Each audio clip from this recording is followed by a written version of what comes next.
What's going on, guys? I want to do something a little bit different. I did a video already talking about Riese. Quinn and I filmed a podcast, but I just kind of wanted to do a little walk and talk around here, show you guys the real life Riese. So we obviously have the fly trap right here, but I just wanted to just give you guys a sense of what this facility is actually like by walking around it right now. So as we move through Riese, we start off in what is kind of just a secluded random area. I mean, there's a little gate and a sign, a dirt road, but we walk over here not really knowing what to expect, and we find all of this trailer up here, a little radar, something of that nature. I don't really know. Then we come this way, we get a sense of what is kind of going on in different parts of Project Riese. You got to understand, so there's 7 different facilities. This is just one of them. We chose this one because obviously the fly trap, but as you come along, you go through here, you can see actually one of the like the Stiga hand grenades like we see in game. And then you come here and, well, you have the fly trap. Before we get to the fly trap, let me show you this.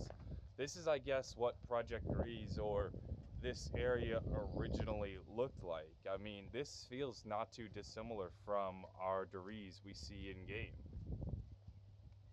Let's actually go to the fly trap right now to give you a sense of what this place was actually like. So we come over here, and this is it. I can't read any of that. Maybe some of you can, and you can figure out what that says. Somebody who speaks Polish, please do tell me. This is it. This would be the power box where we would shoot the Easter egg, and it would start. This is the henge. This is reportedly where, I guess, Samantha's toys would come out of, and this is also, according to legend, where the bell actually stood. So it stood in the middle of this area right here, and then there were chains that spun around the entire area and held it in place, something absurd like that, and it would float in the air. It was an anti-gravity device, something like that, I suppose. As we walk through here, I'll show you guys what the actual caves are like, which to me is one of the coolest parts about it. So we go this way into, so you have like these tanks over here. If we're being honest, I mean, we're here for zombies. I'm not all that interested in the caves, and I mean, I'm not all that interested in like the guns, but you do see there are some abandoned and torn down buildings up there in the mountains. Stuff happened here, and it's unfortunately not here anymore.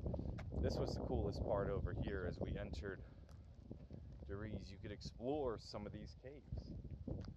So you could come here, and there are different tracks, and the carts would run through. And I mean, we see some of these tracks and carts in game.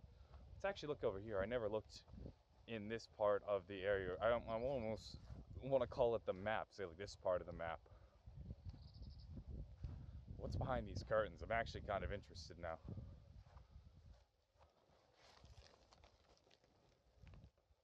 Not much really, just a picture and a boarded up pathway, but the carts would run along here and into these facilities where maybe they were doing some kind of mining. If we continue on our way, we'll enter, we'll enter this part of the Riese, the actual underground cave facility type place. Let's put the flash on. Oh, we can't. But yeah, so you have like caves down here that stretch on. Ooh, the door is shutting itself. That's spooky. I mean, this is what I guess some of the work that went on here looked like. Just pretty neat. I mean, they have some figures and whatnot set up, and mannequins to kind of show you what it looked like or how this place would have worked or functioned. Quinn insists that they play up the zombie aspect of it, but I disagree. And this is, I guess, a picture of Riese in its prime. As we continue on this way into the facility, you'll see they start to show you some of the things that reportedly went on here, such as Die Glock. And if you'd like to read this for yourself, I'll show it right here. The most interesting part to me is Zerum 525, unknown substance that powered Die Glock. And then we also have this thing right here, the Hanub 3. This is interesting. It says it was flown, like, it was operated several times, but I mean, I don't know. I've never heard anything like this. I don't believe it's real, but they claim it was, or at least reportedly. They also have this reported Nazi craft right here. If you'd like to read about it, pause it right there. And we continue on to other sort of weapons of the Nazi era that they tried to create, their wonder weapons, their special aircrafts. And the caves just continue. And this is honestly where it almost starts to get a little bit spooky as you explore around here, not knowing will there be zombies around the corners. We can go up there, you can go down into these caves right here. We'll explore them in a minute, but I'll show you this part of the cave right here. So it goes on into just a blank door, nothing really. Reportedly, these caves went on for miles and miles, and they say that within these caves, some of them are unexplored, some of them are unfound, and some of the greatest secrets of the Nazis and the Third Reich are in them. Some of their treasures, possibly the bell, who knows? It's all conspiracy theory, if you ask me, a little bit of nonsense, but interesting nonetheless. And it's all this, it's areas like this that Jason Blundell really, well, not Jason Blundell, but the people who wrote the original zombie storyline. I mean, Jason had a hand in it. He did work on Riese, that they really crafted the zombie storyline. I mean, there are caves in Riese. Like, this doesn't look like the actual Riese. A lot of it's gone now, but there are caves in Riese like this that the zombies spawned from. This is where it originally came from. This is just a view of the outside. But let's go down this cave a little. We're not going to take you all the way down just because, but it's really just a dead end. But just to give you a sense of what this is like walking down this cave, I mean, eventually you get so far down into some of these caves that you need a flashlight to see.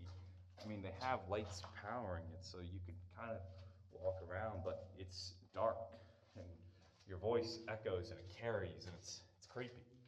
Definitely feel like you could see yourself running from a horde of zombies in here. Don't trip and fall on the water. That's what I'd say if you find yourself in that situation. I mean, it just goes on and on and on. I know a lot of you would love to continue seeing it, but there really isn't much to see. It's just dark, abandoned caves.